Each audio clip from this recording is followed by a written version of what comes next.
wararka ka imaanaya magaalada Marka ee xarunta gobolka Shabeellada Hoose ayaa sheegaya in caawa uu halkaasi ka dhacay dagaal aad u xoogan. Dagaalkan ayaa waxa uu u dhaxeeyay ciidamo ka tirsan militariga Soomaaliya iyo sidoo kale xubno shabaab ah. Dhawaaqa rasaasta ay isweydaarsanayeen labada dhinac ayaana laga maqlay xaafadaha kala duwan ee magaaladaasi Marka ee xarunta gobolka Shabeellada Hoose.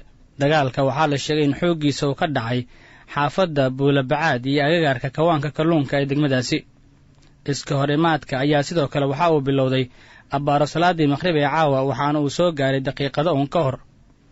mid ka mid ah dadka deegaanka ayaa idaacadda kulmiye waxa uu uga warbixiyey dagaalka caawa ka dhacay degmadaasi iyo sida ay xaaladdu tahay.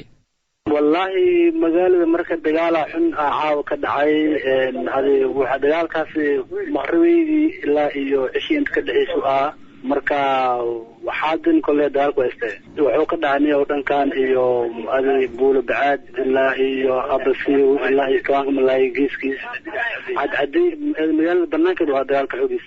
wallahi wuxuu dhaxaynay ciidamada dawladda iyo al-shabaab maqlaa maya xabada aad u dagaalka laakiin qoraha sida waaweynka beebaha iyo saban iyo waxa soo dhaceen muddo 10 daqiiqo oo kale zaad dagaalku socday.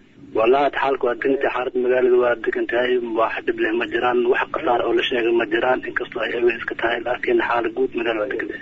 إنه الدولة دكان قريبة عن لدها أفريقيا أكتوبر دكان مش عاود دارك دعاء لكن مجال إن بور كور سيمك عيد مثلا نسا دكان لكن دارك مش كم بدعن وقد عنا كهي حابة وقد عايز سيد كمان كم لا يدون يسي عدي لا يهذه إن بون دبنا من اللي رايس يسكوب نجيس